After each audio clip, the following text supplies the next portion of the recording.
Hello les amis, je vous retrouve pour une nouvelle vidéo sur le football anglais et la Première Ligue et je vais vous présenter le match Manchester City contre Arsenal, l'énorme choc que tout le monde attend. C'est un match qui a lieu ce dimanche 22 septembre 2024 à 17h30 pour le compte de la 5e journée du championnat d'Angleterre Première Ligue saison 2024-2025. Alors Manchester City c'est le premier du classement qui reçoit Arsenal le deuxième et surtout la saison passée c'était quand même les deux premiers du classement déjà.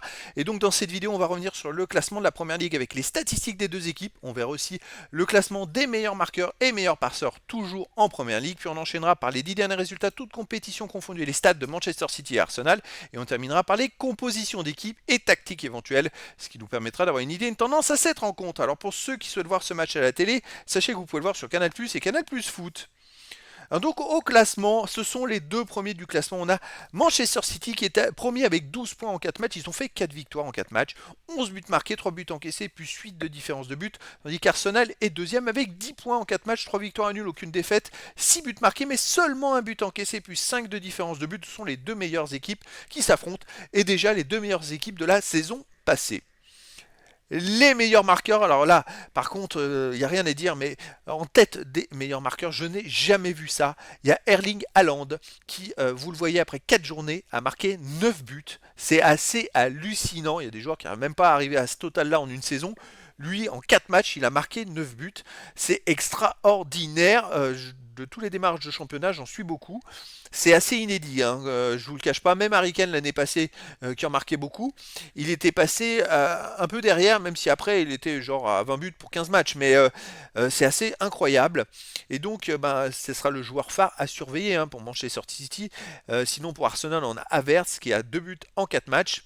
Et puis après, bon, il y a d'autres joueurs, mais qui apparaissent pas dans le classement pour les passeurs décisifs. On a pour Arsenal Bukayo Saka, qui fait un début de saison tonitruant avec 4 passes décisives en 4 matchs. Sinon, pour Manchester City, on a Bernardo Silva avec 2 passes en 4 matchs. Et puis Arsenal, on a Havertz avec une passe en 4 matchs. Les 10 derniers résultats, toutes compétitions confondues. Alors, Manchester City, 5 victoires, 3 nuls, 2 défaites, 24 buts marqués, 14 encaissés, plus 10 de différence de but, comme on l'a vu. Ils ultra dominent en Première Ligue, et puis surtout, Haaland, il est très dominateur. Mais cette semaine, ils ont joué en Ligue des Champions contre l'Inter de Milan, et ils ont fait 0-0. Mais un petit 0-0, c'est-à-dire que dans le jeu, ils n'ont pas été aussi vaillants qu'ils ont pu l'être dans les autres rencontres. Finalement, l'Inter de Milan a pu se créer beaucoup d'occasions, a pu avoir pas mal le ballon, alors que d'habitude, les équipes qui jouent contre City n'ont pas le ballon. Ça a été quand même beaucoup plus compliqué, donc il va falloir voir contre Arsenal quelle équipe, surtout qui a eu un jour de plus de récupération, parce que City a joué le 18 et Arsenal le 19, parce que Arsenal sur les 10 derniers matchs, c'est 6 victoires, 3 nuls, une seule défaite, 16 buts pour, 6 buts seulement encaissés, plus 10 de différence de but. Eux, ils ont joué à l'Atalanta de Bergame. Cette semaine, ils ont fait 0-0. Alors, ça a été hyper compliqué. Ils ont eu beaucoup de mal. Et puis, il y a eu un miracle. Je crois que le gardien de Arsenal a arrêté un pénalty en 2 temps. Assez hallucinant. Mais voilà, Arsenal réalise un bon début de saison. Mais vous le voyez, par exemple, depuis le dernier match amical contre Lyon, ils n'ont jamais marqué plus de 2 buts dans un match. Ils ont joué quand même on va dire 5 matchs officiels. Sur les 5 matchs, il n'y a eu que 2 fois où ils ont marqué 2 buts, 2 fois un but et une fois 0 but. Donc voilà, c'est quand même un petit souci. Et donc on a deux équipes qui ont fait match nul cette semaine en Ligue des Champions. Manchester City a été en dessous de son niveau habituel et Arsenal à l'extérieur a été en dessous de son niveau habituel également. Ça va être très intéressant comme duel en Angleterre.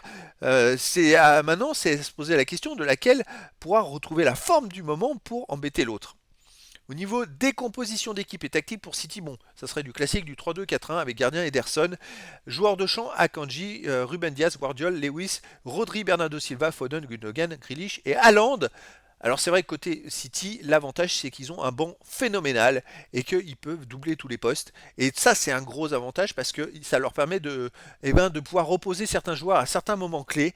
Et donc attention parce que City, grâce à ce banc, pour moi, sera favori contre Arsenal qui jouera aussi avec sa tactique habituelle 4-3-3 avec gardien Raya et joueurs de champ White, Saliba, Gabriel, Timber, Havertz, Partey, Rice, Saka, Martinelli et Trossard.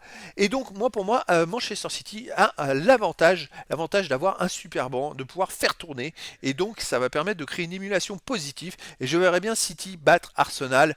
Après voilà, dans le foot, tout est possible. En tout cas, ça sera un énorme choc, les amis. Et je vous donne rendez-vous donc ce dimanche 22 septembre 2024 à 17h30 pour le match de football de la 5e journée du championnat d'Angleterre Premier League saison 2024-2025. Manchester City, premier du classement, reçoit Arsenal, le deuxième. Voilà les amis, je vous dis à très bientôt pour une nouvelle vidéo.